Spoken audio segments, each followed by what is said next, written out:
never be afraid to be a legend. When it's on the line, seize the moment when the moment's right. Come on, you're in this fight. Don't ever be afraid to be a legend. Stand the test of time. Seize the moment when the moment's right. Come on, believe you're in this fight. Don't ever be afraid to be a legend. Hold up, are you listening? Focus in, we're looking to make history. Let's go, we know what we've waited for. You ready? Stay ready. Breathe in, ready for the fight. Breathe out, the lights are shining bright. Stand up, stand tall, now is your time. Don't ever be afraid to be a legend.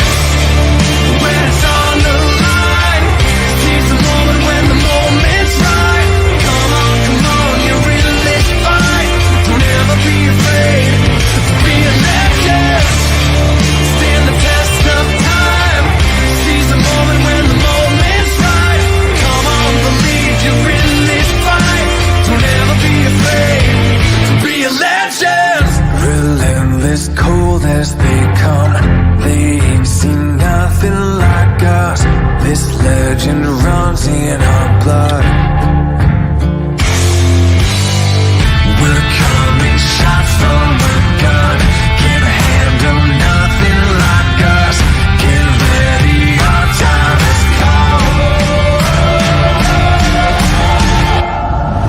When it's on the line, seize the moment when the moment's right. Come on, you're in this fight. Don't ever be afraid to be a legend. Hey, good Thursday evening, and welcome to Around the Nation on the Viking Nation Live. I'm your host, as you guys know, Larry Godwin. Some people call me LG. I've got my SuperFan co-host tonight, Billy Pearson. Our other SuperFan, Chris Bisher, couldn't make it tonight. He's resting his voice. And man, you know, he acted like an all-star. That song that was played during the countdown was all about being a legend. Don't be afraid to go out there and be a legend. So Chris now is part of this legendary status. Guys, you know why? Because he and Robert McGeehan and Robert's son Mason made the long trek all the way from South Georgia to Indianapolis, Indiana, to watch in person, live and in person, the Georgia Bulldogs, let me tell you, the national champion Georgia Bulldogs take down those stinking Alabama Crimson Tide Elephants. So it's legendary status. And it's legendary because not just he was there watching the game live, but I think from what I understand, he jumped on a plane, flew back to Atlanta, drove all the way back home because, you know, he's also the president of the Lowndes Georgia Bridgman Booster Club, right?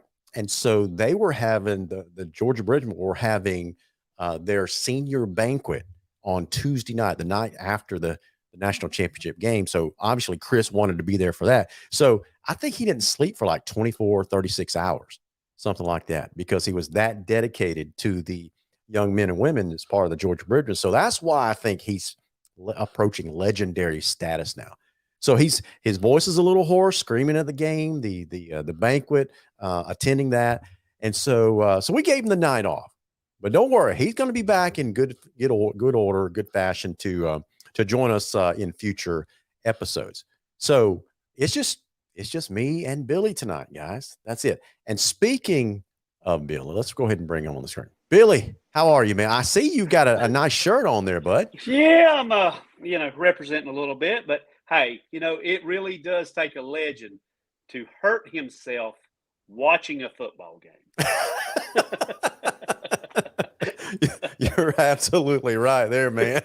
You're absolutely. But you know what? It was worth it. I'm glad he made the sacrifice. I'm glad. I wish I'd have been with those guys. I love that. Look at that. That's nice. Ooh, national champion Georgia Bulldogs. But yeah, I wish I could have been with those guys. I had a bunch of work obligations, but man, making memories. Absolutely. I shared on a show earlier this week that this is going to be one of those moments, Billy, that we all remember where we were and what we were doing when Georgia, when that last few seconds ticked off that clock that Monday night. Hey, what's crazy? My mom was here for my daughter's wedding, and she stayed a couple extra days. And Yeah. and my mom knows I love football. My mom, bless her heart, she don't know anything about football. She's a Valdosta Wildcat alumni, so she knows nothing about football. So she, the whole time, she was stuck with me, watching, yelling at the TV. Yeah. Bless her heart. And she even agreed with me on a couple of the penalties that were called against us. But I'll never forget, I got to watch the national championship with my mom, who's not really a football fan, and she got into it. So that's awesome. Yeah. So I didn't get to hang out with Chris and Robert and Mason, but I got to hang out with my mom. So that's pretty cool. That is pretty cool, man. And so I was watching it with Ellen and my son Matthew, and man, oh man, it was as the my daughter works at Academy Sports, and so they had a deal Monday night that if Georgia won the national championship, they were going to stay open until like 1:30 a.m. just to go ahead and start selling the national championship merchandise. So I was watching the game in my sweatpants and a t-shirt. And as soon as the last few seconds ticked off the clock, I got so excited, jumped probably 5-6 feet into the air, started running across the house. My son says, "Dad, what are you doing?" I said, "I'm going to put my pants on. We're going to Academy Sports." And so we Tim loaded Bishop in the car. asked me if I was up there at 1 o'clock in the morning to get my stuff, and I'm not. I'm not. I love my dogs. I support them. I go to Athens when I can. But man, you're a dedicated fan to get up and run right then to get your natty gear. We were one of the first ones there. They had, Doug Shiver is the store manager there, a good friend of mine. So I'm walking in. We're one of the first ones there. That dude has got his staff ready to go. He's got the loud music playing. People are dancing. We're having a good time. So I walk into the store and I just raise my hands up like this and I'm shouting, "Go Dogs!" And everybody's starting to bark and say, "Go Dogs!" And we're all screaming and having a good time. It was basically a dog party, man. It was great. I loved it. Yeah. Hey, the crazy thing is Chris did have to rush back for that banquet.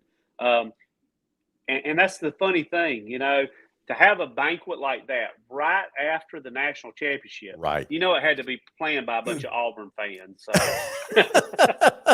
That is a really, really good point. Because they knew they weren't going to be doing anything. Because everybody part of that officially connected to that program, I think, is from Auburn University, right? Pretty close, if not attended, or at least like them as a team. Hey, before the hour gets away from us, let me go ahead and thank some of our sponsors here. So I'm bringing these sponsors on the screen. We want to thank Winn-Dixie, Clint Haynes. Guys, if you guys need groceries, deli, pharmacy, anything like that, go up there to the Winn-Dixie at 5 Points. They'll treat you right. The prices are fantastic. And one of the things that I did for this national championship game, watching Georgia, is, man, I was snacking on their stuff the bucket wings. I got a whole big bucket, and it was huge. It lasted us, I think, 3 days, something like that. So Shade of Perfection, Tim Neesmith. If you need custom shades and blinds, he is a huge supporter of this program. Tim, we appreciate you, man. The Migraine and Spine Clinic of Valdosta. If you're a Georgia fan, you probably are not suffering from headaches right now because you're still on a euphoric high. But, if you're an Alabama fan or an Auburn fan, you might be suffering, or at least a Florida fan. You might be suffering from a migraine today. So if you are, go see our fellas, Josh Batson and Justin Haskin, who happen to be huge Florida fans. So they're probably treating each other, right? So if you guys need migraine treatments, give those guys a shout at the Migraine and Spine Clinic at 333-9838. Couple more sponsors, White Oak Investments, first of the year. You want to get your financial house in order, give Kyle Conger a call at 850-8848. He can help you with your retirement planning, or if you just want to start investing, or if you want some good advice for what you should be investing with a very fluctuating and turbulent stock market. Verizon Wireless on Perimeter Road. Give Matthew Godwin a shout at 244-5855. And our newest sponsor, Pepsi Cola. Guys, speaking of Pepsi Cola and Winn-Dixie, check out this. These guys love football. Check this out. This is their latest display as you walk inside the Winn-Dixie there at 5 Points. These guys, they always make a great display. And we are happy to be partnering with Pepsi, and we appreciate the longtime partnership with Winn-Dixie as well. So thank you for all that.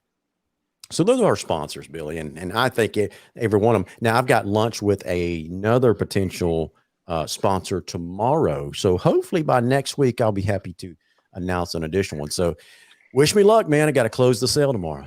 Hey, man, we got some great sponsors, and yeah, I was just at Winn-Dixie today. Saw that display. You know, I kind of expected a big G up there, but whatever.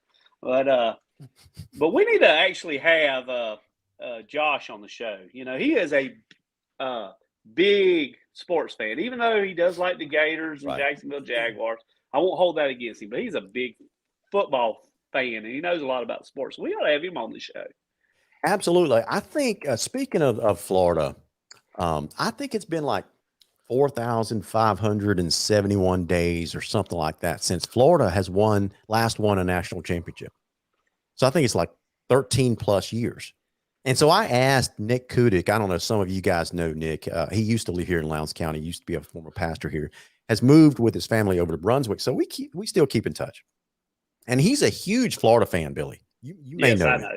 Yeah. He's talked a little trash to me before. That's right. Trash talking pastor. I love it. But he's a great guy. And so he would give you the shirt off his back. He's that good of a guy. But when it comes to his Florida Gators, he loves that orange and blue. So I asked him, I said, listen, it's been 13 plus years. You guys are on the clock now. How long do you think it's going to be before Florida wins a national championship? He thinks that it's going to take him roughly about 6 years with their new head coach, Billy Napier. He says if Napier sticks around, probably 6 years with his recruiting prowess, he thinks that Florida under Napier is going to quickly close the gap with recruiting that Kirby Smart and Alabama has. So we'll see. That's what he's predicting. Let me ask you something. I'll put you on the spot for something. Okay.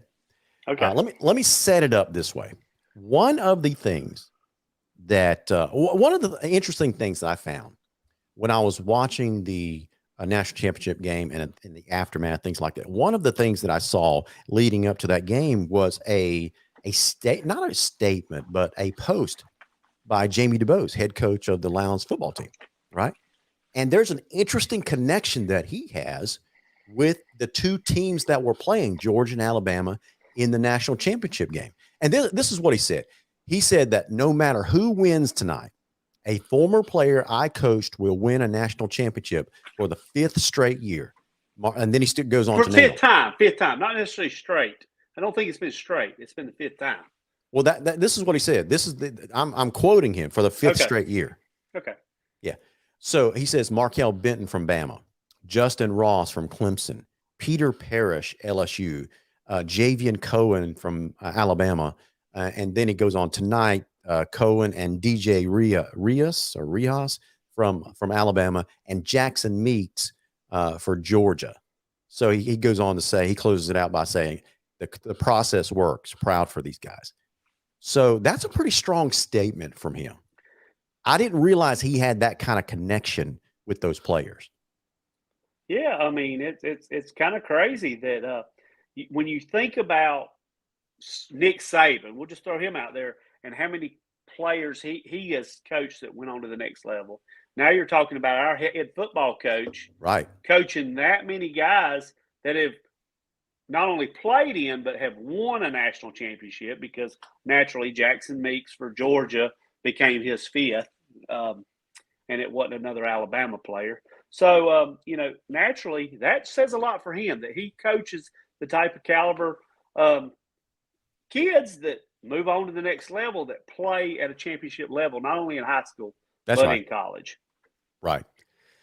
And so, so it's going to be interesting to see what comes about when it comes to Lowndes, because here's another stat I'm going to throw up there, that since we're talking about national championships, when it comes to Lowndes football, It's been 14 years and 29 days since Lowndes last won a state championship. How long do you think how long do you think Lowndes fans will have to wait before Lowndes is crowned once again a state football champion? That's a tough question. I know. I hate to put you on the spot. Well, guys, you can call me a homer. You can call me shoot it to us straight, man. That's what we love. Drinking the Kool-Aid. You can say whatever.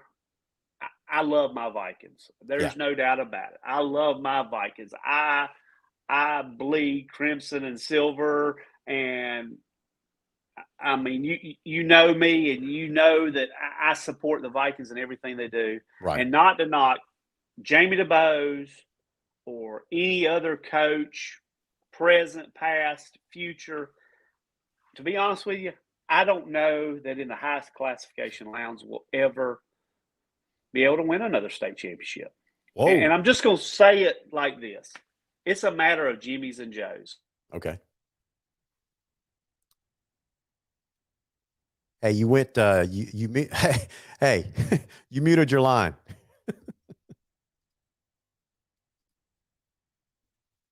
You muted your line.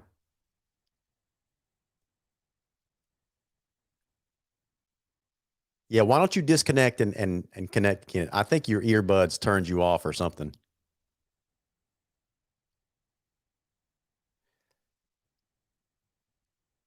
All right, so what? No, we can't hear you. Your line's muted for some reason. Go ahead and disconnect and reconnect back in. Try that. Hey, that's better. I'm not sure what you did. Okay. So I don't know what y'all heard, but y'all cut me off after I started saying I didn't think. It was perfect timing. It says, I don't think, and then you went silent. It's like, I promise, guys, I didn't do that. Well, I had a whole thing. Hey, going. Listen, Tim Neesmith says, I like him better muted.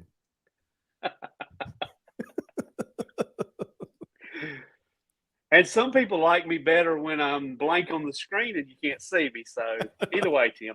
No, but honestly, the way I feel, and this is not a jab at any Coach DuBose or any future coach or any of the kids, because I think we have great talent here at Lowndes. Yeah. I just don't know if we can win at the highest classification. Just Why do you say that? It's working. Because we just don't have the talent? I think we have talent here, but let's be honest. The teams that we have faced have been loaded with future D1 players. We're talking about teams that we play and that constantly win have 11, 7, 9, 15 D1 prospects on a team at any given time. And Lowndes, as good as we were last year, what do we have? 6, 7 D1 players that actually so I just don't think that we have the numbers to compete. Okay. I think it would only take bringing in 1 or 2 more players that were D1 prospect type players, those 4 and 5 star guys like a Collins Hill or a Grayson have been known to have, for us to beat those teams, because we do have great coaching, we do have great talent here, but I think we just need 1 or 2 more of those guys. And I think it's just hard to beat the numbers that they have at those schools, because they can pull those kids from 6 miles down the road to meet that criteria. Well, I may have just lost my status on the show for those comments, but I'm being honest. I don't know if I fully buy into what you're saying. Well, you never do. You don't like Stetson Bennett. Why did you have to go there?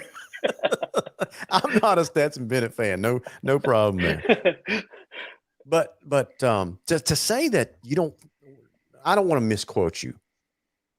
To say that you don't think that Lowndes is going to win another state championship because of the talent level, is that because of the recruiting, the alleged recruiting that's going on? I think it's solely because of recruiting.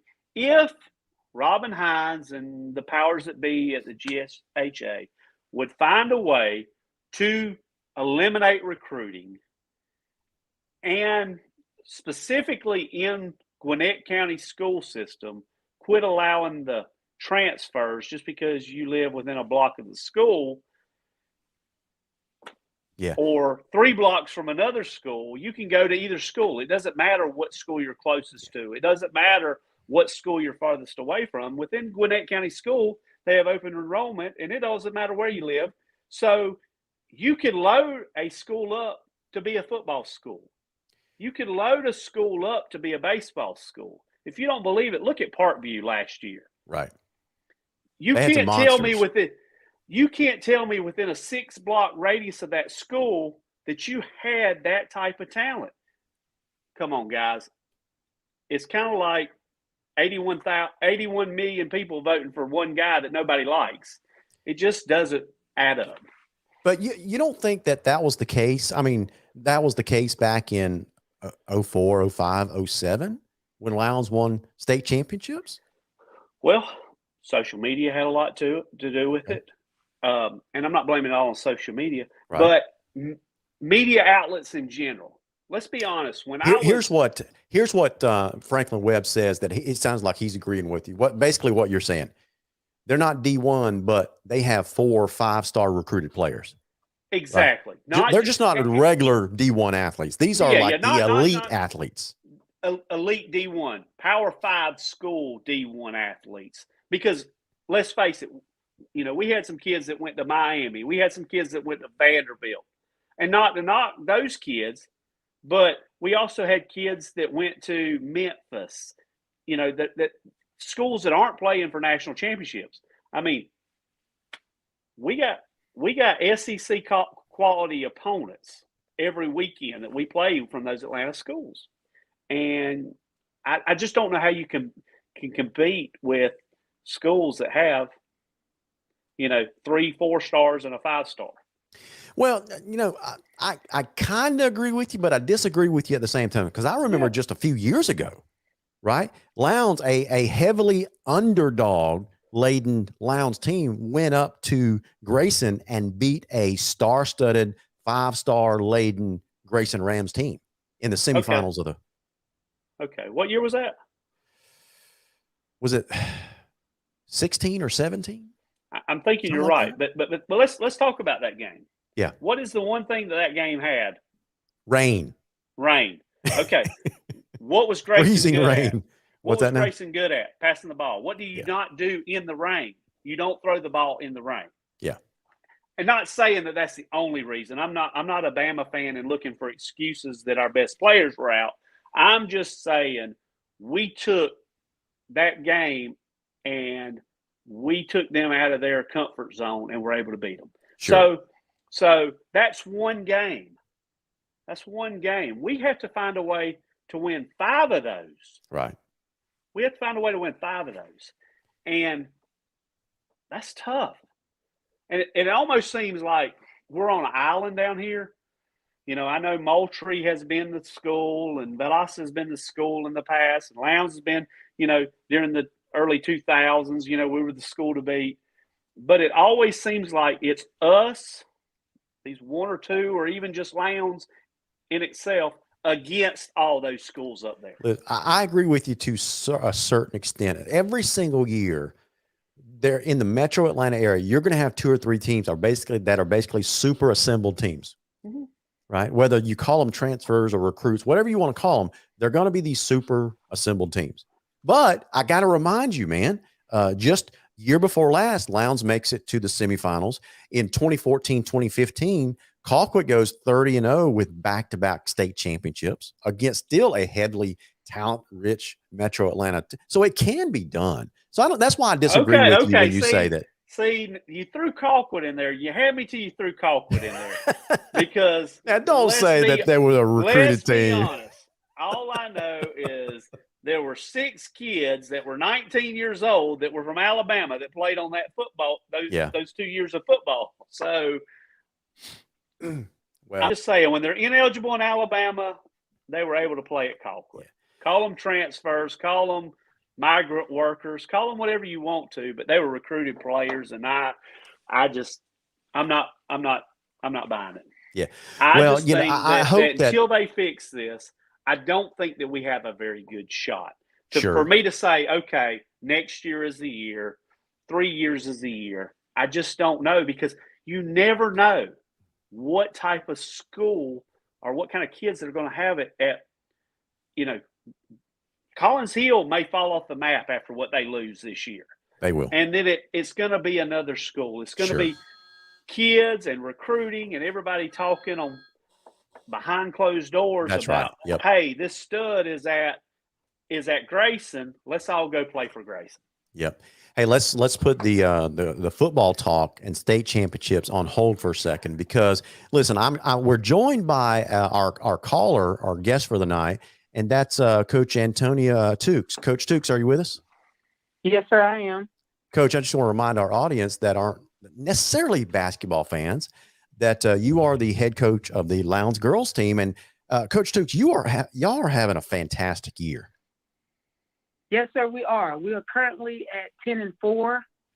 We are 0-1 in the region. We took a loss at Tifton last Friday. We have Camden coming up this Friday for the second region game.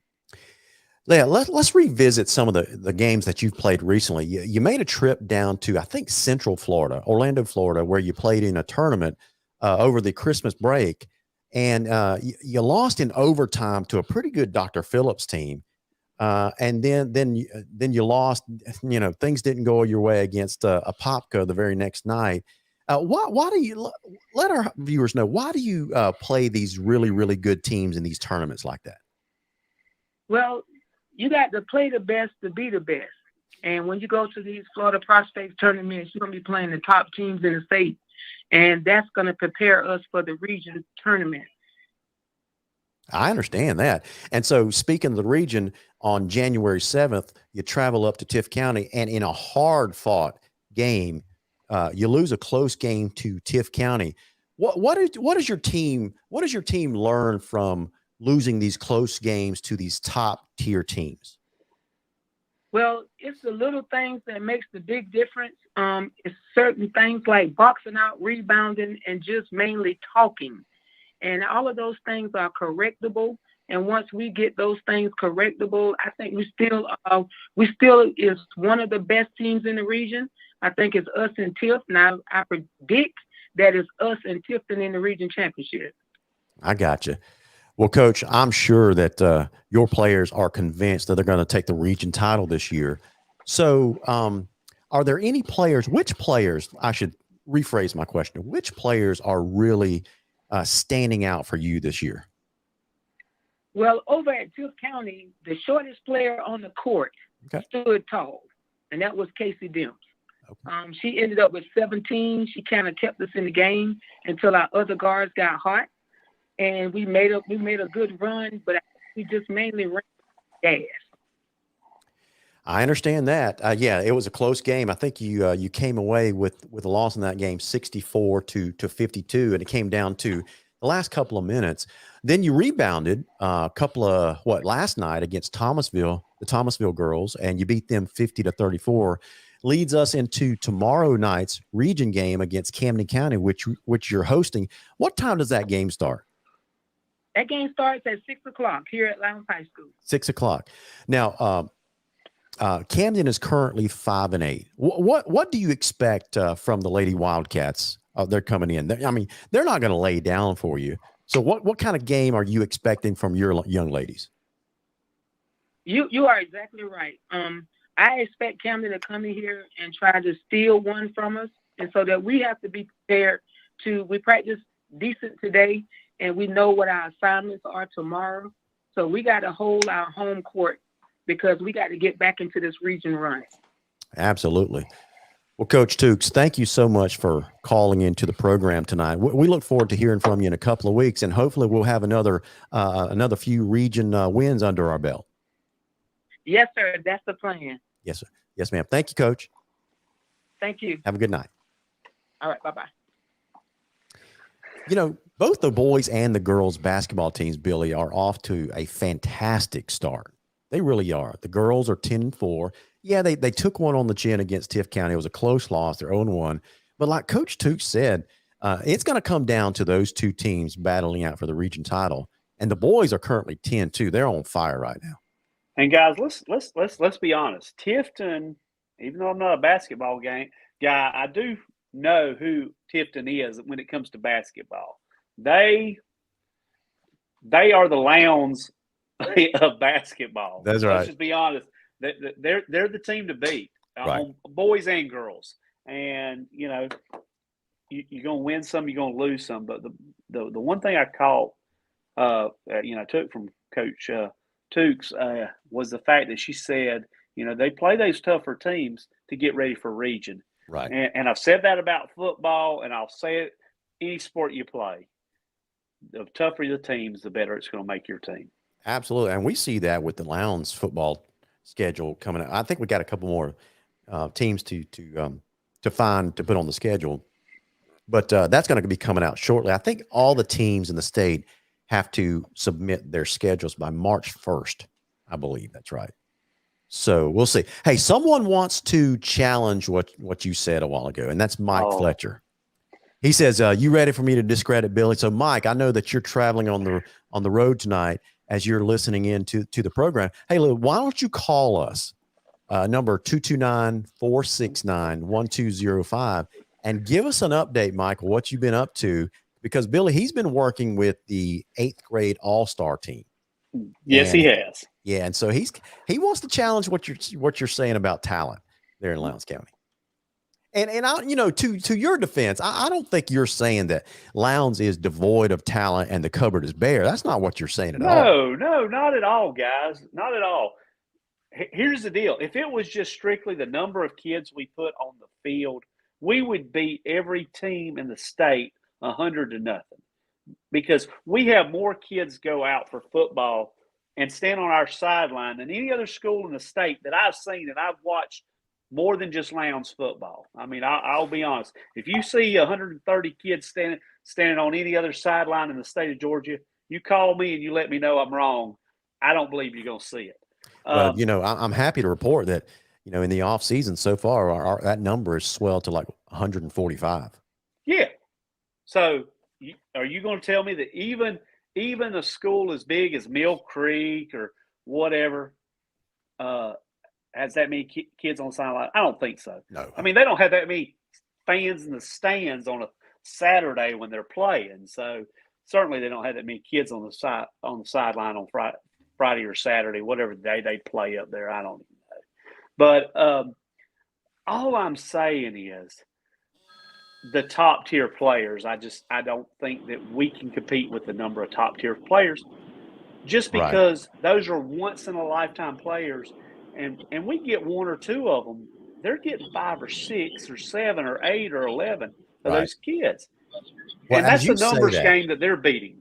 Well, as you say that, we've got a caller that wants to call in and challenge what you're saying. Mike Fletcher, member of the Lowndes Touchdown Club, he's been working with the 8th grade all-star team. So, Mike, you got something that you got something for Billy? Yeah, Billy, just muting. So Come Billy, on, Mike. you want Billy to hit the penalty box? Yeah. I mean, we got Billy. We got 2 or 3 state championship teams in the making. Ooh, okay, that's what I like to hear. Now, what do you mean by that? They're coming. I mean, Mike, if they were all your son, if we had 20 guys the size of your son, I'd believe it. But man, kids like as big as your boy are rare. So, Mike, why do you say there's another 3 state championship teams coming? I would bet that on my son's group, the group that's in my son's class, that we will sign 10 Division I kids. Woo. Whoa. Okay. And we will sign 10 Division I kids off of this team. Wow. So Mike, you're talking about quarterbacks like Tate Snellgrove. And maybe 3 or 4 Power 5 kids. Wow. So can you let us know who some of these kids are that we should be keeping an eye on? Well, we got a big nose tackle defensive lineman, Joden Walker. He's 6'4", 295, and he's 14 years old. 6'4", 295, Billy. You feeling good now, Billy? Avane Scott is one of the fastest kids in the state of Georgia. He's, running back. He scored the other night in the All-Star game, 50-plus yard run. We've got Austin Average, great outside guy, wide guy, slot guy. Probably will end up maybe playing a corner. He's good defender. Had a interception in the ball game the other night. How tall is he? He's probably 5'11". Okay. Oh, he's too tall to be a DB for Lowndes. Come on now. And we got another Belcher kid in the works. Wow. How many of them are there? They keep coming, baby. Hey, I'll take all the Belchers y'all can have. I'll go ahead and tell y'all that. I'll take. I'd sign them just on their name alone. We got another DB from coming from Lowndes Middle School. His name's KT, and he is really good, man. I mean, we got some phenomenal kids coming. That 9th grade team that was there last year, they are loaded. This group is loaded. We got plenty of size coming. And then the upcoming 8th graders, which are 7th graders right now, they're probably just as talented as this group is. So, man, the future is bright, and it's gonna be a fun ride. I hope you're right, and I hope you prove me wrong, Mike. I mean, I know you know a lot about football. Let me ask you this, Mike. These are all-star kids. They're not necessarily all Lowndes students, are they? Yeah, these are all Lowndes kids. No, these are all Lowndes kids. No. All the ones that I mentioned are Lowndes kids. Okay. But all that were on that team that we played, they were Lowndes kids, Valdosta kids. Okay. There were some kids from Tipton, kids from Cook, Peach County, Marion County, Northeast Macon. I mean, we were well represented. Well, let me ask you this, Macon Mike. South. Let me ask you this, because you're technically not a coach for Lowndes. Do you still run the same type of system so that you can get these kids kind of working on the? Yeah, they run the same offense starting in 6th grade that they do all the way up through high school. That's awesome. So it sounds like the foundation. We started them in 6th grade. Mike, it sounds like what you're telling us is the cupboard's not just not bare, but it's loaded with frosted flakes and all kinds of goodies that's coming up to the high school level. Yeah, it's going to be fun, man. There's some special kids coming. Well, that's great, man. So far, I look forward to it for sure. I love it if you can prove me wrong, because I love Lowndes just like you do, Bud, and I hope you prove me wrong. And I look forward to watching these kids, because they're a star football player is a fun kid to watch. Yeah. So Mike, all the kids that you were just rattling off for all these Lowndes kids, they're currently 8th graders, and next year they're going to be 9th graders on the team, right? That's right. So we might be able to see some of these guys in spring practice. That'd be nice. So anyway, what I wrote down that Mike was saying was, Mike, you said we got a 300-pound nose guard coming up. We got potentially an all-state running back in the making. We got a wide receiver / DB with blazing speed. We got a great looking quarterback in Tate Snellgrove. We got another kid that's a defensive back that's all world. So we got a lot of good talent coming up, Billy. Yeah, and I mean, my son right now, he's 6'5", 240. and every kid on that offensive line is over 215, 220 pounds. Wow. So already, and they're just, and they're, like I said, they're just, they're young. Yeah, and under the tutelage of Kevin Wisham, the strength and conditioning guys, these guys are going to form up nicely. Oh yeah, that's right. So, I mean, we got another. My son plays the right tackle. Like I say, he's 6'5", 240. The left tackle, DeAndre Griffin. He is actually in Orlando at Disney, playing in an all-star game again this weekend. He's probably 6'4", 250, 260. He's a little thicker than my son. Wow. So, I mean, there's some big boys coming. Yeah. Just be ready. I hear you, man. I hear you. Well, Mike, listen, man, we appreciate you calling in tonight, buddy, and letting us, giving us a glimpse on what's headed our way. Hey, and when we go to the state championship and win it, Billy ain't invited to the after party. We hear you, man. That'll be a good problem to have. We'll address that when we cross that bridge. Hey, I'll take a state over after party anytime. I promise. So, thanks, Mike. We appreciate all you do for our kids, man. Thank y'all. Thanks, Mike. Bye-bye, man. So he's a good sport. Yeah, he is. He's a good guy. Yep. Hey, before I forget, Bill, we were talking to Chris earlier about the band's senior banquet. Okay, so he sent me this, and I asked him were there any awards that night. So I want to make sure we praise these kids for their outstanding work throughout their band career at Lowndes High as a George Bridgman. So the outstanding auxiliary award went to Paige Lankenese. I think is that how you spell her name? Lankenese. Okay. Lankenese. Sorry for that mispronunciation. Ariana Jones, Samantha Foreman, outstanding percussion, Zion McKinnon and Drew Kent, outstanding marching, Caitlin Beckton and Lauren Barnes, outstanding musician, Adrian Davis, Victoria Tanner, the Hustle Award. Billy, do you remember what that acronym Hustle stands for? Don't ask me. Yes, I do. I do, but I can't recite it. And I'll probably get penalized and talked about for not knowing it.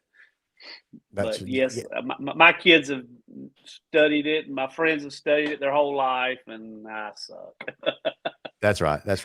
I think it's like honor, and I can't remember. I'm only 2 years removed from it, and so shame on me for not knowing that as well. But anyway, the winner of the Hustle Award is Amory Newsom, Liberty Huerta. God, I'm butchering these names. Liberty Huerta. Sorry about that, Liberty. Jackson Reeves. The E-Spirit Decor Award goes to Ethan Bailey. The Penny Brandon Memorial Woodwind Award, Georgia Willis. The Scott Jackson Memorial Brass Award, Lane Deal. The Bobby Godwin Woodwind Award, Natalie Smith and Tanner Bellinger. The Billy S. Martin Award went to Evan Green. The Directors Award, Allie Williams, Blythe Lindsay, and Will Pate. The Alan Drew Dedication Award went to Allie Williams again and Maggie Bishop. Congratulations, Maggie. Michael Broadwater Service Award went to Tawana Lankenese. I said it right that time, didn't I? Lankenese. Yes. Okay. So congratulations to all these. I'm going to call them student athletes because I think that's what they are. So well, what's cool that these kids are athletes. They actually won a Defensive Player of the Year this year. Absolutely, they won it for the 12th man against the Colquitt game. Yes, so they are athletes. There's no doubt about it. I mean, you certainly had a daughter that was in the band, and you know how hard she worked, and I had two daughters in the band, and I mean it's hard work, and like John Bowman said the other night, he thinks that South Georgia is the hottest place on earth. Yeah. Listen, I think Matthew's senior year, he was a baritone section leader, and that was probably the hardest he's ever worked in his life. That 2 weeks of band camp, it was crazy hot, man. Oh man. So anyway, we were talking about Mike Fletcher had called in and talked about what's coming for so do you feel better? You want to retract what you were saying earlier? No. Not until I hear you say Stetson Bennett is elite. Oh my gosh. Let's just agree to disagree. We'll just move on. Seriously, I hope I'm wrong, but I'm also a realist. And I'm not a fan of what they're doing up there, what some other schools down here have done. I've never been a fan of it. And I think it is a game changer. Yeah. I mean, you can put a multiplier of 2 for every kid outside the area to help boost it. But once you get to 7A, what else kind of multiplier are you going to put on a kid that comes from outside the area? If you're already a 7A school, if you get 2 of them, you get 2 stud brothers, that move across town or walk across town or get a ride across town to play for a school. It can make all the difference in the world. And it's only 1 or 2 players. You can call them Jimmys and Joes. I just don't think that we have the numbers of top tier players. That's right. To compete. We definitely have top tier players. We definitely have some of the best athletes in the country right here in South Georgia. But we only have so many of them, and you only get, out of every 100 bursts, I don't know, or every 1,000 bursts, I don't know how many of those athletes you get. But when you're talking about 100,000 people in a school district, yeah, versus 3 million that you're pulling from, you can't beat those numbers. I don't think you can. Well, I hate to bring up some bad memories, but these are good memories as well. Speaking of star athletes, we had a former star Lowndes guy in town recently. Let me show you this picture. Recognize this guy? Yes, I do. Yeah, Number Michael 23 Barrett. from Mission. Yeah, the Michael Barrett standing with Lowndes High School principal Leanne McCall. Everybody remembers the Michael Barrett. Listen, we've been blessed with 2 back-to-back outstanding athletes, quarterbacks, right? In Ja'Cory Brown and Michael Which Barrett. is rare. That goes Which is against rare. even what I'm saying as far as the numbers game. That is rare. You get one of those a decade, and we were lucky enough to have 2 of them back to back. So, we won that battle, but I just don't think you can keep doing that. Yeah. Now, here's the bad memory part. When Michael Barrett's his senior year, 2017, we lost in the second round when we had the number 1 team in the state, and we should have won the state that year. You'd agree with that, right? Oh, definitely. We had a big time lead on top of McEachern in the second round and just played around and ended up losing that game. I'll tell you what, McEachern has knocked us out of. I hate those guys. Winning a state championship. I know, 3 times now on the team, realistically, that we should have won with. Yeah. I mean, if you can't win a state championship with Greg Reed running all over the field, then you're just cursed. Yeah. Or Michael Barrett. Or in that Michael 2017 game, we had a 24-point lead, and we ended up losing that game to a freshman quarterback at McEachern. Yeah. But that freshman quarterback turned out to be a really good player in Carlos Del Rio. Yeah. But still, we should have won that game. We should have won that game. Absolutely. We took our foot off the gas. Yep, absolutely. Well, listen, before we get out of here, we got 10 minutes left in the program tonight, but I wanted to make sure that we shared this special treat. Guys, if you are a Georgia fan, we started off the show by talking about the Georgia National Championship game. I'm going to put a video up. And everybody, if you're a Georgia fan, it doesn't matter if it's just the last 10 years or so. You know who Larry Munson is, right? Legendary play-by-play broadcaster for the mighty Georgia Bulldogs. Well, he has sadly since passed away several years ago. 10 Yeah, years ago. 10 years ago. And it would have been fun to listen to him call this championship game Monday night. Someone put together Randy Young, the play-by-play guy over at Thomas County Central. He's also the video technology teacher over at the high school. And he put together the interception that Keely Ringo made with Larry Munson's voice. So he went back and found audio clips of Larry Munson calling different games and strung them all together to basically call this one play. It is Absolutely amazing. So we're gonna play this for you guys if you haven't seen it. So make sure you sit still, turn up your volume, and listen to the voice of the legendary Larry Munson as he calls this play. Check this out. Dogs lead for the first time. We've been behind for 17 hours. Now we got a lead, but Alabama's got 3 timeouts.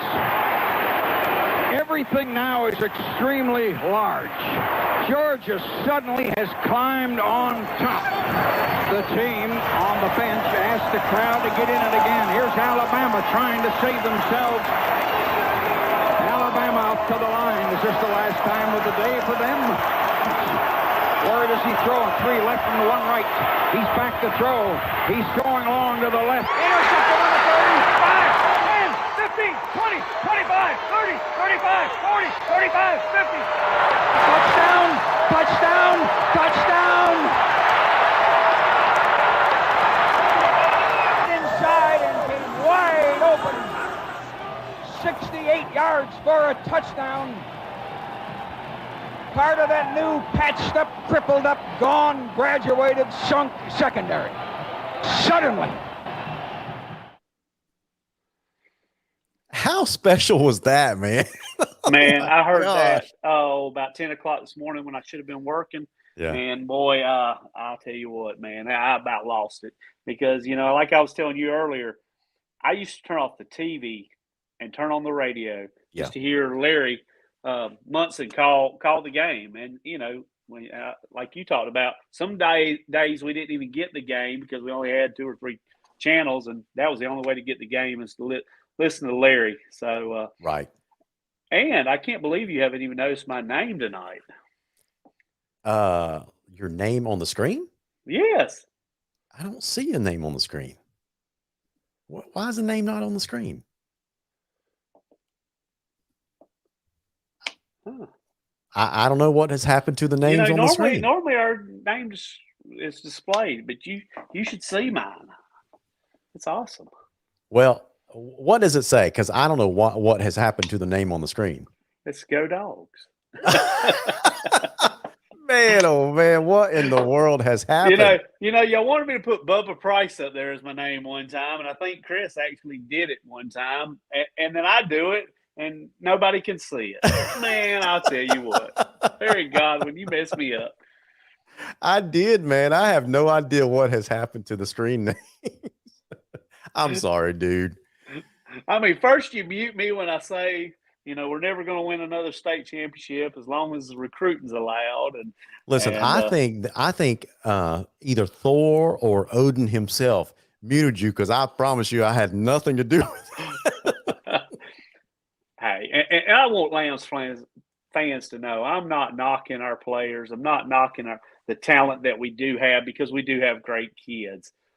I'm a math guy, and I do everything by the numbers, and I don't see how the numbers line up. And I know you can't write everything down on paper and put all the statistics. And I mean, even Vegas loses sometimes playing the statistics games, but there's no sacrifice for heart and the work and all the things that you put in a player. That's right. You take a kid like Stetson Bennett. He didn't have the numbers. He didn't have the big stats. He didn't have the big stature, but yet he had heart, and he won a national championship despite Larry Godwin and what Larry says about him. So hey, I hope that fires our kids up to say Billy Pearson said we never win a state championship, and they go out there and they prove me wrong, and I'll do whatever they say. If they want me to shave my head bald or walk backwards or do anything but wear a Colquitt County Packer jersey, I'll do it. That's funny.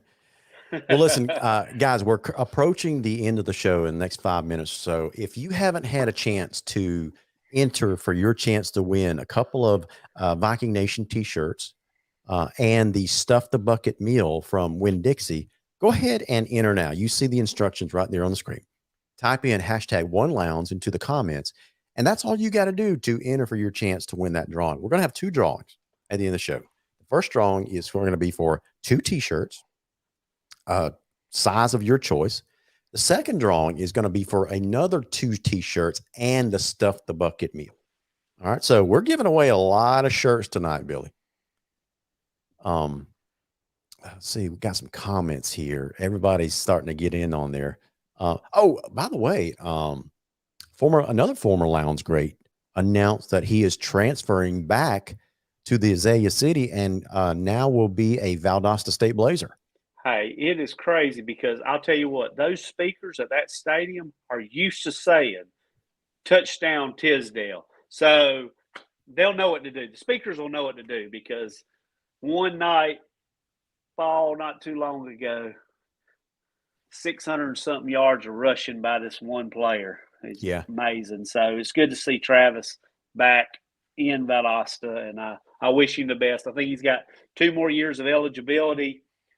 And maybe he can bring us a national title to Valdosta. Absolutely, man. A little bit of a drought.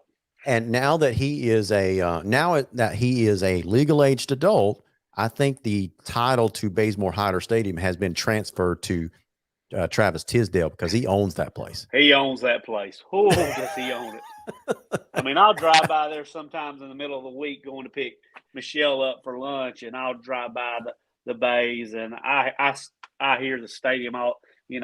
Still hear touchdown Tisdale. So apparently he's still scoring touchdowns in that stadium. That's right.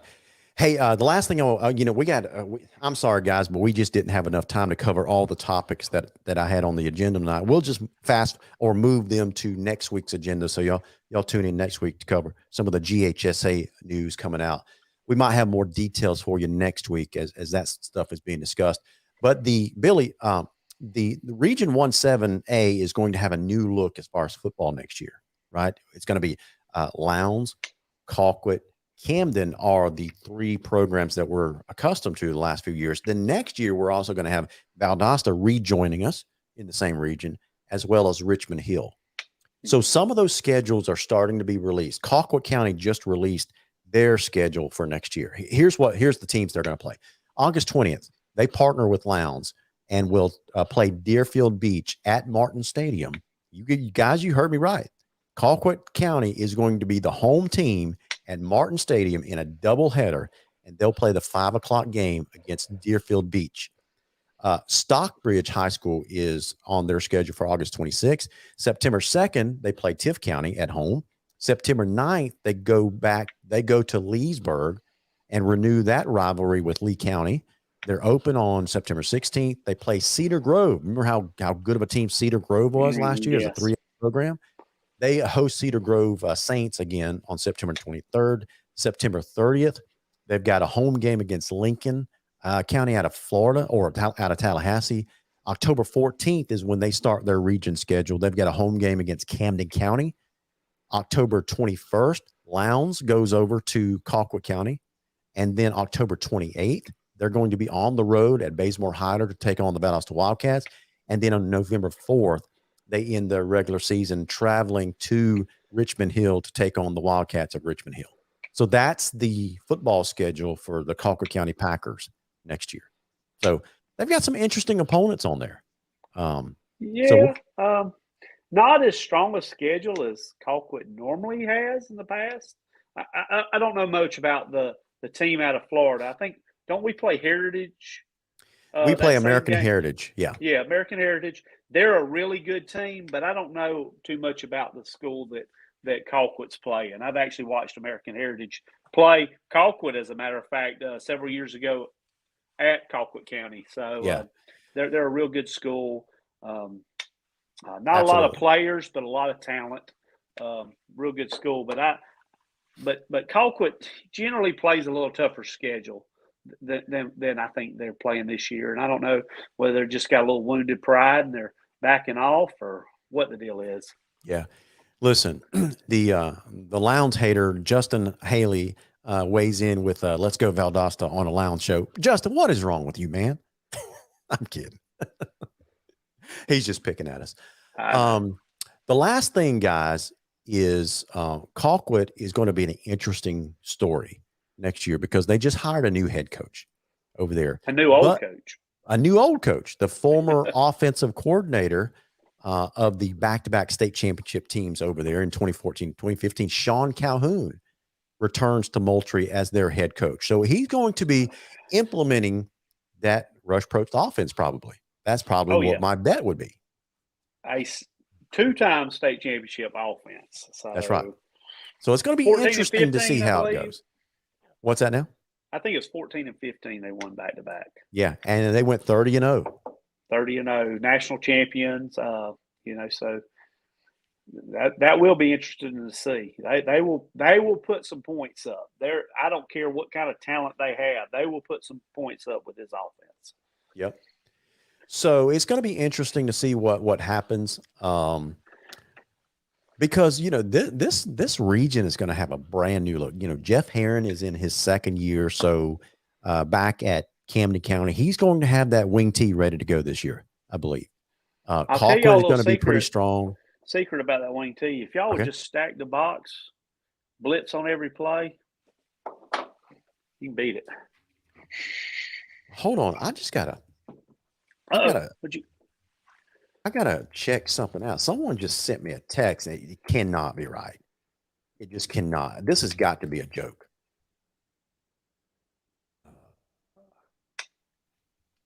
Well, I don't want to repeat this because I don't know if it's real or not. We'll talk once we get off the air. We'll go, you and I will talk about this because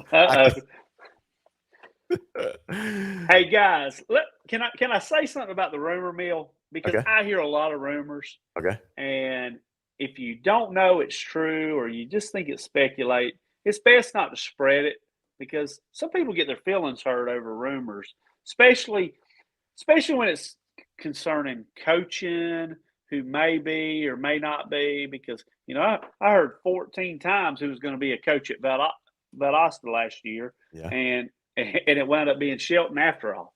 So just if you don't know or you really don't have the inside, just keep it hush hush till you find out for sure it's true. Man, why? Am I missing something? I don't know why. Was there another new hot rumor or something? No, because here's the deal: it ain't my rumor to spread. Okay, gotcha. I have no idea what you're talking about, but when we get off the air, not my rumor to spread. That's what I'm saying. All right, guys. So listen, we've come to the end of our show. Let me go ahead and cue up the Stuff the Bucket drawings. Here, listen, while I'm doing this is your absolutely last chance to go ahead and enter in your drawing. All you got to do is in the comments, type in #1Lowndes like you see all over the comments now. #1Lowndes, and that gets you entered for your chance to win. So let me go ahead and cue this up. I am just dying to find out what you're talking about because I have no idea. You just don't know. Oh, okay. And maybe it's an old rumor that I've heard. It's old. It's old. It's nothing new. Okay. All right, here we go, guys. Here's our drawing. Let's go. Remember, so this is going to be the first drawing for 2 T-shirts. Ready? Here we go.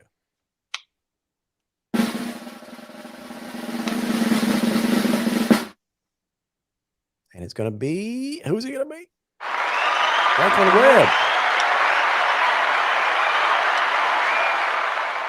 He wins that for agreeing with me, right? Didn't he agree with me earlier? Could be, man. Could be. So let's go ahead and do our second here. And Franklin, you know the rules, man, by now. If you win, somehow if you just randomly get picked again, you're not eligible, and we'll just draw again for this second draw.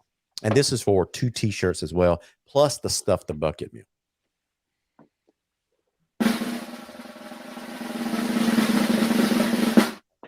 Is it gonna be? Oh my gosh! I get my shirt back. Look at that. Holy moly. Well, congratulations. Speaking of Michelle Carter, I don't think you've been on the show since the big news has broken, Billy. You wanna share the big news with everybody? Yeah, a lot of people already know, but Christmas Eve, I asked Michelle to marry me. So it only took her 31 years to date me and about 32 to marry me. So we haven't set a date.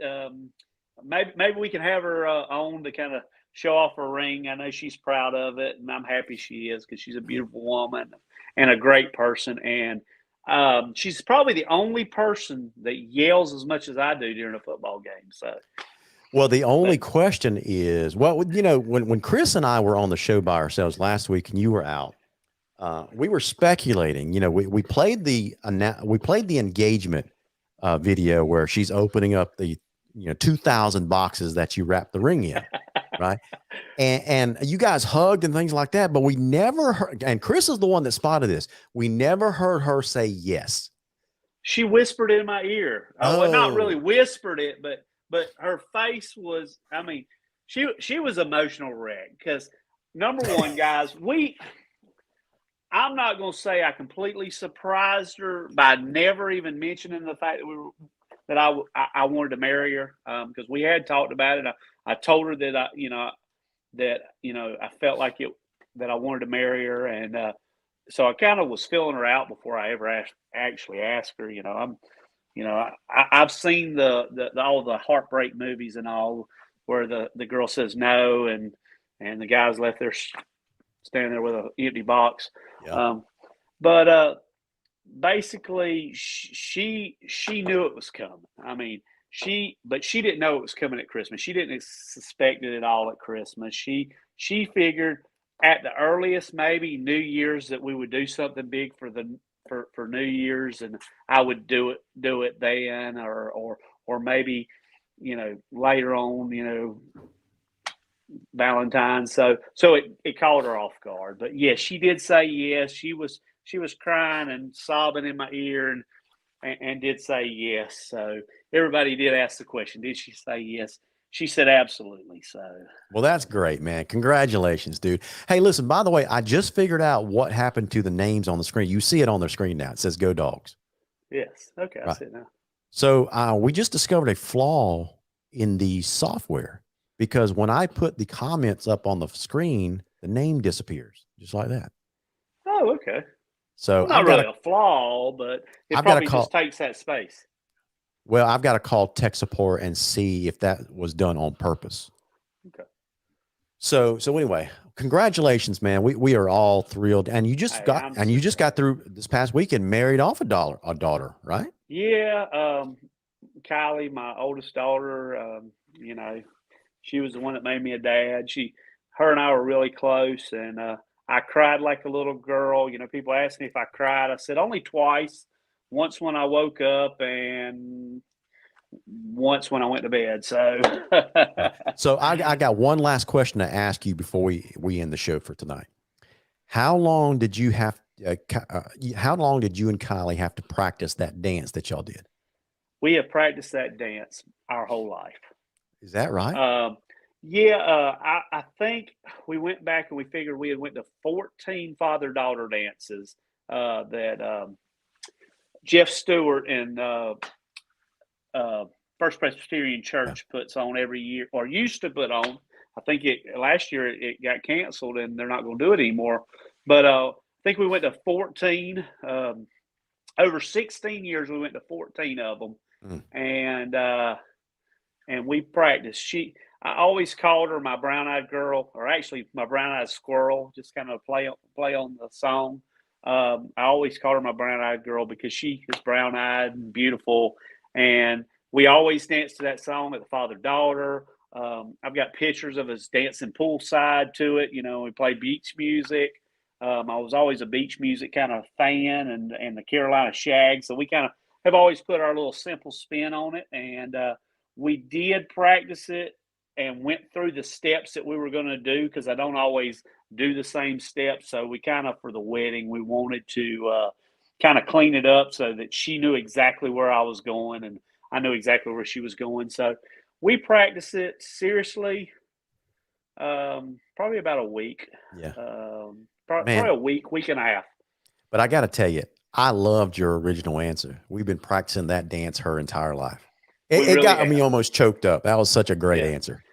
Yeah, we honestly, we really have. We've been practicing that dance our whole life. That's great stuff, man. Well, guys, listen, that brings us to the end of our show. Listen, we do this show every Thursday night at 7:00, but we've started broadcasting it to other destinations as well. Of course, you'll always be able to see it on our Facebook page, the Viking Nation. But we also, if you are out of town, if you don't have Facebook, or if you just simply want to watch it in other venues afterwards, we broadcast it to our YouTube channel. Many of you probably don't know the Viking Nation actually has a YouTube channel. So we send it to the YouTube channel as well. So you can watch it at any time. We archive the shows there as well. So anyway, thank you so much for joining us for tonight's broadcast.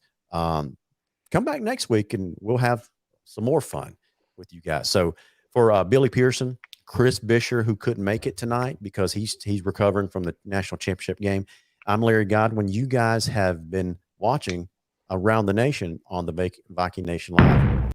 So y'all have a good night. We'll catch y'all later. Go Dogs and go Vikings. Go Dogs and go Vikings.